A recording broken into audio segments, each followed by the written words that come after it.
Let's Move Flash Workout is a campaign started by First Lady Michelle Obama. The purpose of the campaign is to encourage healthier food in school, better food labeling, and more physical activity for children. First Lady Michelle Obama and Beyoncé collaborated and used her song Move Your Body to promote the campaign.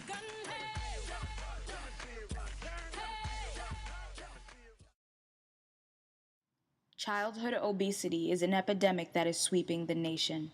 Bridgeport, Connecticut is no different. This nationwide problem has changed the expectation of education.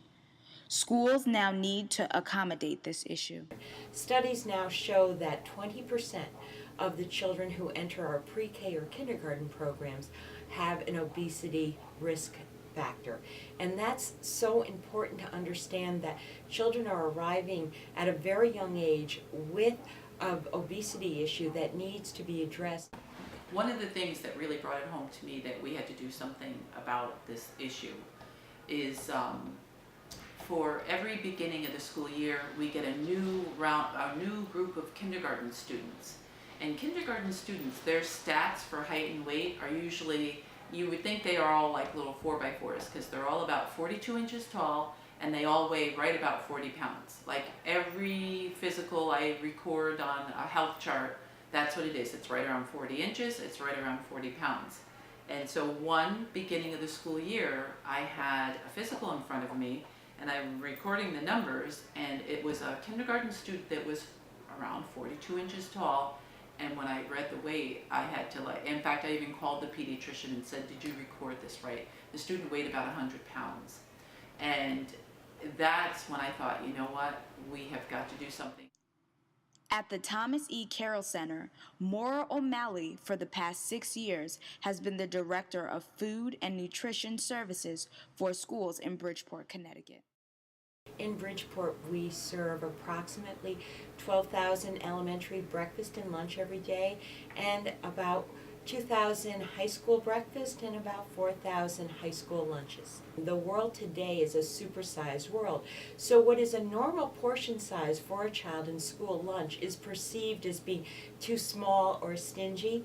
Many of our students and our parents watch commercials on TV. Two of my most unfavorite ones are Denny's and IHOP, because both of these retailers show this mountain of food and come in and bring the whole family, and you can have all this slop put on top of your pancakes. So that's the perception our children have of breakfast and lunch, and that's a normal portion size, when the reality is that serving that they see on the television commercial is probably, if not more, than a full day's calorie needs. When I first came in, I mean, I would never have considered eating lunch at school. It just wasn't great. It's evolved, and I'm amazed now at the choices that the nutrition center is giving. They truly are, like, everything's whole wheat now. You know, like, you very rarely will you see any like white bread or fresh fruit every day. All the kids have breakfast here and lunch, and then there's an afternoon snack. The afternoon snack is either fresh vegetables or fresh fruit. And it's fresh, nothing is processed. I'm amazed at how good the program has gotten. The Nutrition Center has come a long way in 14 years I've been here. So we introduced slowly through pilot programs breakfast in the classroom so that every child would have breakfast in the morning, regardless of what time they come to school. The district has always offered breakfast before the start of the school day, but we found that our highest participation days would be Monday and Friday. You really can't draw a study or a stay for fact, but I think what it just showed that there was hunger at home. That for children who normally didn't participate Tuesday, Wednesday, and Thursday made a point of coming to breakfast on Mondays because there was a certain degree of food insecurity at home, that this was their first breakfast since they left school on Friday. In addition, we have a grant that's called the Fresh Fruit and Vegetable Grant. So every morning, in mid-morning, we can serve the children a fresh fruit or vegetable as a mid-morning snack. So the message they're getting is that if they eat breakfast, they have their snack. They are not ravenous at lunchtime, and they're not looking for these supersized portions.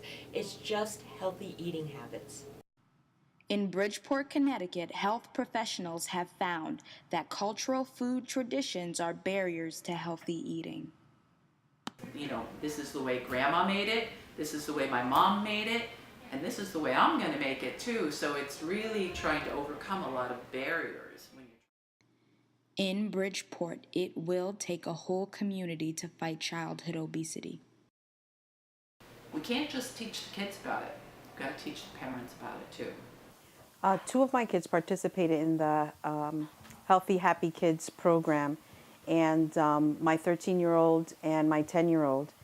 And at first they were like, well, what is that about? I don't want to participate in that. And then it was kind of like, just check it out. Nurse Kim said it's a good program. And then they kind of like fell into the mode of things, and they really enjoyed it. One of the things that I thought was really cool about the program and was really important component was that it was kind of like a judgment-free zone. So the kids were, you know, being super active, having relay races, jumping rope, shooting hoops. And it was like, you know, you're shooting hoops, and if you missed, no big, here's the ball, try again, try again. All right, next, try again. And so that part of it was like really good, because it was kind of like just, you know, like I said, a judgment-free zone. There was like no sport that this child wanted to play. And by participating with the Healthy Kids program, he had a little flyer at school. He says, Mommy, there's this basketball league at Sheehan Center called Biddy Ball, and I want to try. And it was really cool to see him out there running back and forth. And it's a small team. The coach has been awesome there at the Sheehan Center. And their season is about to end, and they're starting another spring league.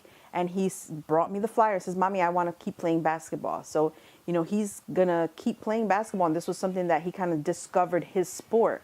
The same with my daughter. She's always played soccer since she was in first grade. And it's just a same thing, just being active with other kids her age and just having fun. Parents would come in and we'd sit and talk with the nutritionist that would come in. And she talked about portion control and reading labels and making healthy choices, and you know, what to do when you have to cook in a rush kind of thing, and still have something that's healthy for your kids. So overall, I'm really glad that my kids got to participate. They exercise, they have a dietitian who comes and talks about nutrition. They have great incentives for the kids too, where you know, they win prizes, and it really is a good thing, because they're not looking at it as, oh, I have to exercise, or oh, I have to go learn how to eat healthy. They're looking at it as, when can we do it again? You know, the awareness of the problem is what I've seen that's improved. The problem itself, it's still a big problem. The pediatricians, I think, are becoming more and more savvy with recording BMIs on the physicals. You know, you wouldn't have seen that 14 years ago when I first started. The fight to end child obesity is not over yet. Now that we are aware, we are going to do something about it. As a community, we will fight child obesity.